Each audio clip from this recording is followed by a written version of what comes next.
जय हिंद। आज हम बात करेंगे क्लास 10th के जैव प्रक्रम से आने वाले महत्वपूर्ण एमसीक्यू प्रश्नों के बारे में। हमने इस वीडियो में कुल 40 महत्वपूर्ण प्रश्नों को रखा है जो कि बोर्ड परीक्षा में बार बार पूछे जाते हैं। यह प्रश्न बोर्ड परीक्षा के अतिरिक्त अन्य प्रतियोगी परीक्षाओं में पूछे जाते हैं। हमने इस वीडियो में जितने भी प्रश्नों को रखा है उनकी भाषा शैली को बेहद सरल तरीके से रखे हैं ताकि इसे आप आसानी से समझ सकें। तो चलिए बात करते हैं इन प्रश्नों पर। हमारा आज का पहला प्रश्न है कि पौधों में जल को जड़ से पत्तियों तक पहुंचाने का काम कौन करता है। तो पौधों में जो जड़ से पत्तियों तक जल के पहुंचाने के कार्य कौन करते हैं। आपके पास विकल्प हैं ए जाइलम, बी फ्लोएम, सी रंध्र और डी पत्तियों की त्वचा। तो पौधों में जो जल का परिवहन होता है उसे जाइलम करता है। जाइलम जल का परिवहन करता है और जाइलम की जो दिशा होती है यह होती है एक दिशा, अर्थात जाइलम जो होता है किसी भी पौधों में जो पानी होते हैं इनको जड़ों से अवशोषित करके या मृदा से अवशोषित करके यह पत्तियों पर पहुंचाता है। तो हमारा इसमें जो विकल्प होगा ये विकल्प सही है। अगला प्रश्न हमारा, पौधों में बना हुआ भोजन पूरी पत्तियों और तनों में कौन पहुंचाता है। तो पौधों में जो भोजन बनते हैं उन भोजन को पौधों के विभिन्न भागों में पहुंचाने का कार्य कौन करता है। हमारे पास विकल्प हैं ए जाइलम, बी फ्लोएम, सी जड़ और डी फल। तो पौधों में जो भोजन का परिवहन होता है यह फ्लोएम के द्वारा होता है और फ्लोएम जो होता है द्विदिशीय होता है, इसलिए इसमें हमारा जो बी विकल्प है ये सही होगा। अगला प्रश्न, मनुष्य का हृदय 1 मिनट में सामान्यतः कितनी बार धड़कता है। तो मानव की जो हृदय गति होती है वो कितने बार होती है। विकल्प हैं ए 50 बार, बी विकल्प 60 बार, सी विकल्प 72 बार और डी विकल्प हैं जो कि 100 बार। तो मनुष्य में जो हृदय गति होती है वो होती है 70 से 72 बार प्रति मिनट, अर्थात एक स्वस्थ मनुष्य का जो हृदय धड़कता है वह 1 मिनट में 70 से 72 बार। तो इसमें 72 दिया है, इस वजह से हमारा जो विकल्प होगा इसी होगा। अगला प्रश्न हमारा है, हमारे शरीर में खून साफ करने का मुख्य कार्य कौन सा अंग करता है। तो मानव शरीर में ब्लड को, रक्त को साफ करने का कार्य कौन करता है। हमारे पास विकल्प है ए दिल, विकल्प बी फेफड़ा, विकल्प सी वृक्क और जो विकल्प डी है आमाशय। तो मानव शरीर में जो रक्त को साफ करने का जो कार्य करता है वो वृक्क करता है, जिसे किडनी कहते हैं। तो इसमें हमारा विकल्प जो होगा सी सही होगा। तो अगर प्रश्न ये होता है कि मानव शरीर में रक्त को शुद्ध करने की प्रक्रिया कौन करता है तो हमारा विकल्प इसमें बी होता है, परंतु रक्त को साफ करने अर्थात फिल्टर करने की प्रक्रिया जो होती है यह वृक्क द्वारा होती है, जिसे किडनी कहते हैं। तो इसमें हमारा विकल्प सी सही होगा। अगला प्रश्न हमारा है, पत्तियों का रंग हरा किसके कारण होता है। विकल्प हैं ए हीमोग्लोबिन के कारण, बी क्लोरोफिल के कारण, सी पानी के कारण, डी लोहा के कारण। तो निम्नलिखित में से कौन सा कारक होता है जिसके कारण से पत्तियां हरे रंग की होती हैं। तो इसका जो आंसर है क्लोरोफिल, क्योंकि क्लोरोफिल के कारण जो होती हैं पत्तियों का रंग कैसा होता है, हरा होता है। जबकि कैरोटीन के कारण जो पत्तियों का रंग होता है वो होता है पीला। कभी कभी पत्तियां जब क्या होती हैं हरे से पीले हो जाती हैं तो इसका कारण होता है कि पत्तियों में जो क्लोरोफिल होता है वो कन्वर्ट हो जाता है कैरोटीन में। तो इसमें हमारा जो विकल्प होगा बी होगा। अगला प्रश्न हमारा है, मनुष्य के खून का लाल रंग किसके कारण दिखाई देता है। विकल्प हैं ए हीमोग्लोबिन के कारण, विकल्प बी जो प्लेटलेट्स के कारण, विकल्प सी प्लाज्मा, विकल्प डी डब्ल्यूबीसी। तो मानव जो रक्त होता है उसका लाल रंग हीमोग्लोबिन के कारण होता है, इसमें विकल्प हमारा ए होगा। हीमोग्लोबिन एक प्रकार की प्रोटीन होती है, तो इसे याद रखेंगे, कभी कभी प्रश्न पेपर में पूछा जाता है। अगला प्रश्न हमारा, हरे पौधे अपना भोजन स्वयं बनाते हैं इसलिए उन्हें क्या कहा जाता है। तो हरे पौधे अपना भोजन स्वयं बनाते हैं इसलिए उन्हें क्या कहते हैं। विकल्प ए है परपोषी, विकल्प बी है मृतजीवी और विकल्प सी है स्वपोषी और विकल्प डी है शाकाहारी। तो वे जीव जो अपना भोजन स्वयं बनाते हैं उन्हें हम स्वपोषी कहते हैं। तो इसमें हमारा विकल्प जो होगा सी होगा। अगला प्रश्न है हमारा कि कवक अपना भोजन सड़े गले पदार्थों से बना लेते हैं, इन्हें क्या कहते हैं। तो कवक अपना भोजन सड़े गले पदार्थों से बनाते हैं, इन्हें कहते हैं। विकल्प दिया गया है स्वपोषी, विकल्प बी मृतजीवी,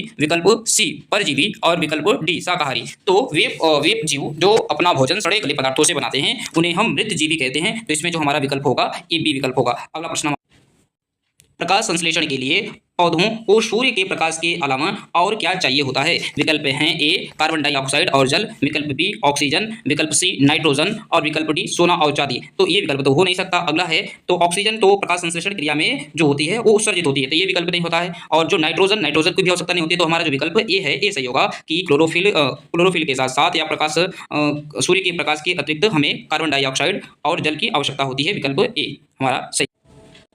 सांस लेते समय मनुष्य मुख्य रूप से कौन सी गैस अंदर लेता है। विकल्प हैं ए कार्बन डाइऑक्साइड, विकल्प बी ऑक्सीजन, विकल्प सी नाइट्रोजन, विकल्प डी हाइड्रोजन। तो सांस लेते समय मनुष्य मुख्य रूप से ऑक्सीजन गैस को ग्रहण करता है, इसलिए विकल्प बी हमारा इसमें सही होगा। अगला प्रश्न हमारा है, सांस छोड़ते समय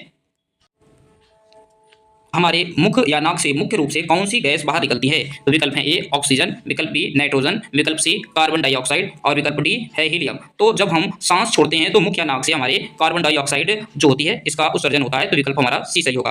अगला प्रश्न हमारा है कि मनुष्य के हृदय में कितने कक्ष या वेश्म होते हैं? विकल्प हैं ए 2, विकल्प बी 3, विकल्प सी 4, विकल्प डी 5। तो मनुष्य के जो हृदय होते हैं उसमें हृदय में 4 कक्ष होते हैं, 2 अलिंद होते हैं और 2 निलय होते हैं। तो विकल्प हमारा सी सही होगा। अगला प्रश्न है हमारा कि पत्तियों की सतह पर छोटे छोटे छिद्र होते हैं जिनसे गैसों का आदान प्रदान होता है, उसे क्या कहते हैं? विकल्प ए है रंध्र या स्ट्रोमेटा, विकल्प बी जड़, विकल्प सी टहनी, विकल्प डी क्लोरोफिल। तो पत्तियों की सतह पर छोटे छोटे छिद्र पाए जाते हैं जिनसे गैसों का आदान प्रदान होता है, उन्हें हम रंध्र या स्ट्रोमेटा कहते हैं। तो विकल्प हमारा ए सही होगा।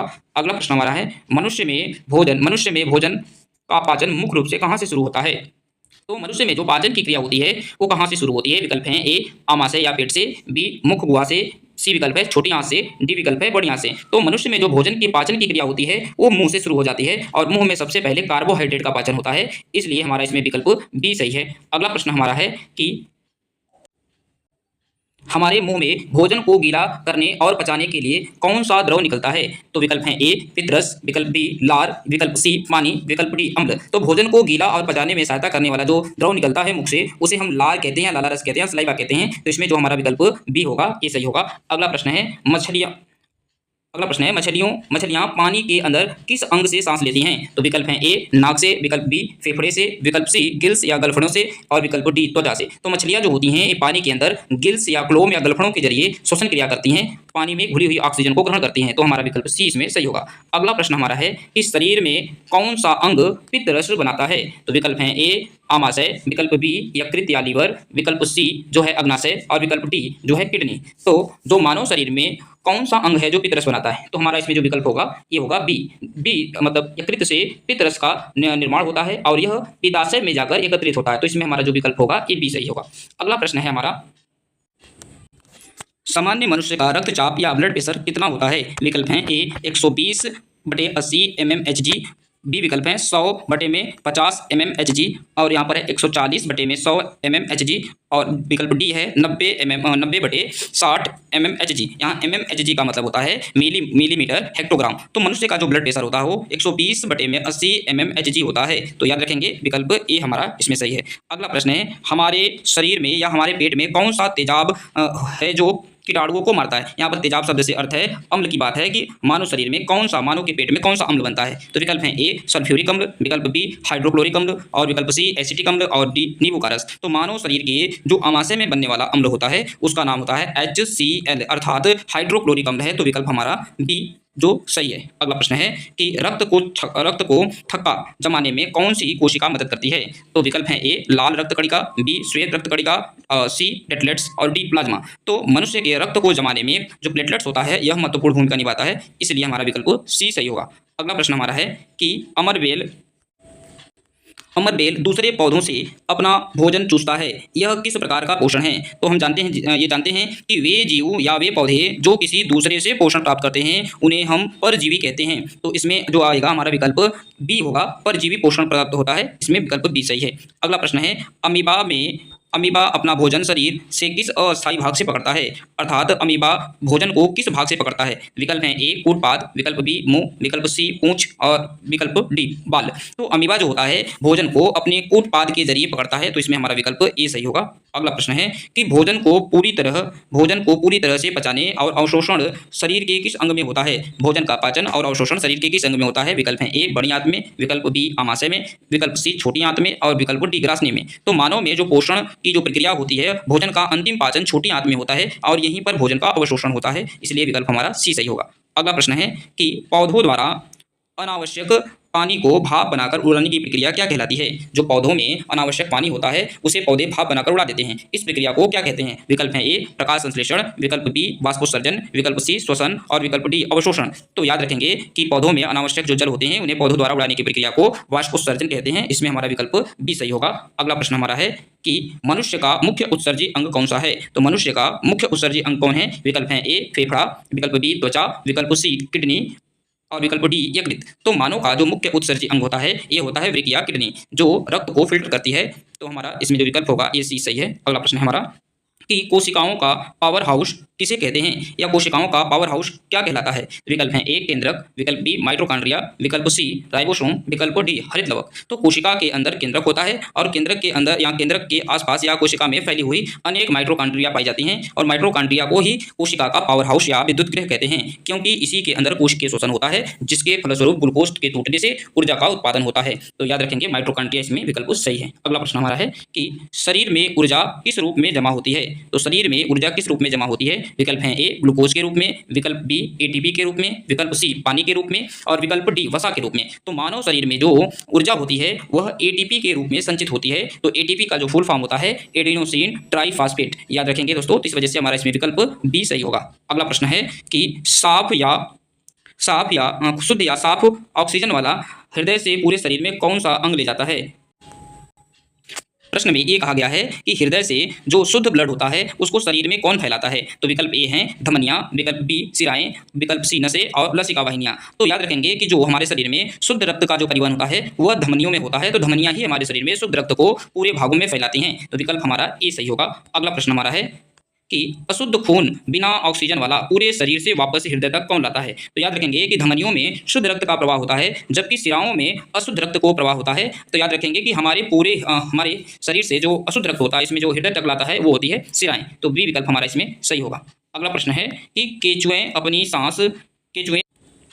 सांस किस अंग के माध्यम से लेते हैं, अर्थात केंचुए में श्वसन क्रिया किस माध्यम से होती है। विकल्प हैं ए फेफड़े द्वारा, विकल्प बी गिल्स द्वारा और विकल्प सी अपनी गीली त्वचा द्वारा, विकल्प डी नाक द्वारा। तो याद रखेंगे कि केंचुए में जो श्वसन क्रिया होती है वह त्वचा द्वारा होती है। तो विकल्प हमारा इसमें सी होगा। अगला प्रश्न है कि प्रकाश संश्लेषण क्रिया मुख्य रूप से पौधे के किस भाग में होती है। तो विकल्प हैं ए जड़ों में, विकल्प बी तने में, विकल्प सी हरी पत्तियों में, विकल्प डी फूलों में। तो याद रखेंगे जो पौधों में प्रकाश संश्लेषण की क्रिया होती है वह मुख्य रूप से हरी पत्तियों में होती हैं, कि परंतु याद रखेंगे कि पत्तियों के अभाव में यदि पत्तियां नहीं है तो पौधों के हरे तनों में भी प्रकाश संश्लेषण की क्रिया होती है। तो जबकि यहाँ का विकल्प जो होगा हमारा सी वाला सही है। अगला प्रश्न है कि लार में कौन सा एंजाइम पाया जाता है जो स्टार्च का पाचन करता है। तो लार में कौन सा एंजाइम होता है। तो विकल्प है ए पेप्सिन, विकल्प बी ट्रिप्सिन, विकल्प सी एमाइलेज और विकल्प डी लाइपेज। तो लार में जो एंजाइम होता है एमाइलेज होता है जो स्टार्च का पाचन करता है, इसलिए इसमें हमारा विकल्प सी सही होगा। अगला प्रश्न हमारा है कि ग्लूकोज का रासायनिक सूत्र क्या होता है। तो ग्लूकोज का रासायनिक सूत्र क्या होते हैं।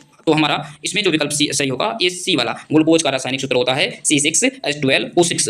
तो हमारा विकल्प सी सही है। अगला प्रश्न है कि किडनी की सबसे छोटी इकाई क्या कहलाती है, या किडनी की सबसे छोटी कार्य करने वाली इकाई को क्या कहते हैं। विकल्प ए है न्यूरॉन, विकल्प बी नेफ्रॉन, विकल्प सी कोशिका और विकल्प डी ऊतक। तो किडनी की सबसे छोटी व क्रियात्मक संरचनात्मक इकाई जो होती है वो नेफ्रॉन होता है, क्योंकि किडनी का निर्माण लाखों नेफ्रॉन से मिलकर होता है। तो इसमें जो विकल्प बी होगा ये हमारा सही है। अगला प्रश्न है कि शरीर में पानी और नमक का संतुलन बनाए रखने की प्रक्रिया क्या कहलाती है। विकल्प हैं ए उत्सर्जन, विकल्प बी परासरण नियंत्रण, विकल्प सी पोषण और विकल्प डी परिवहन। तो इसमें याद रखेंगे कि शरीर में पानी और नमक की मात्रा का संतुलन बनाए रखने की प्रक्रिया परासरण नियंत्रण कहलाता है, इसलिए विकल्प हमारा 20 में सही होगा।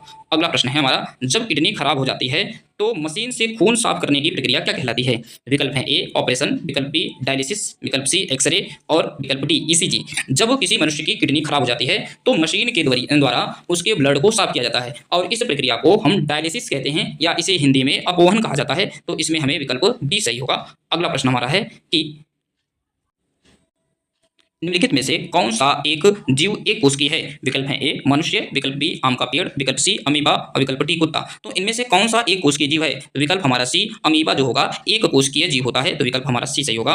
अगला प्रश्न है कि पेड़ पौधों के कटीले स्थानों से निकलने वाला गोंद या रेजिन क्या है। तो याद रखेंगे कि पेड़ पौधों के कुछ भाग जहां पर कट लग जाने के पश्चात वहां से कुछ पदार्थ साबित होते हैं, उन्हें क्या कहते हैं। वो पदार्थ जैसे रेजिन या गोदा होते हैं वो क्या है। तो याद रखेंगे वो उनके भोजन है। विकल्प ए बी पानी है, विकल्प सी उत्सर्जी पदार्थ है और विकल्प डी फल है। तो याद रखेंगे कि पेड़ पौधों से निकलने वाला जो रेजिन या गोदा होता है वह पेड़ पौधों का उत्सर्जी पदार्थ होता है, अर्थात अपशिष्ट पदार्थ होता है। अगला प्रश्न हमारा है कि हमारे शरीर की सैनिक कोशिकाएं किसे कहा जाता है, अर्थात मानव शरीर में पाई जाने वाली वे कोशिकाएं जो हमारे शरीर की रक्षा करती हैं उन्हें क्या कहते हैं। तो विकल्प ए हैं लाल रक्त कणिकाएं, बी हैं श्वेत रक्त कणिकाएं और विकल्प सी है प्लेटलेट्स और विकल्प डी जो है प्लाज्मा। तो मानव शरीर में पाई जाने वाली जो WBC होती हैं, WBC व्हाइट ब्लड कार्पोसेल्स अर्थात श्वेत रक्त कणिकाएं हमारे शरीर की सैनिक कोशिकाएं कहलाती हैं। तो विकल्प हमारा 20 में सही होगा। अगला प्रश्न है और अंतिम प्रश्न हमारा है कि जैव प्रक्रम के अंतर्गत निम्नलिखित में से कौन कौन सी क्रियाएं आती हैं।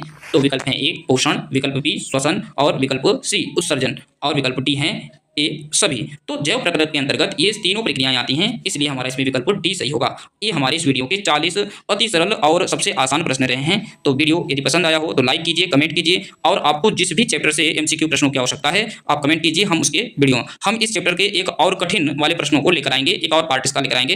तो आप लोग चैनल को सब्सक्राइब कर लीजिए, लाइक कीजिए। धन्यवाद।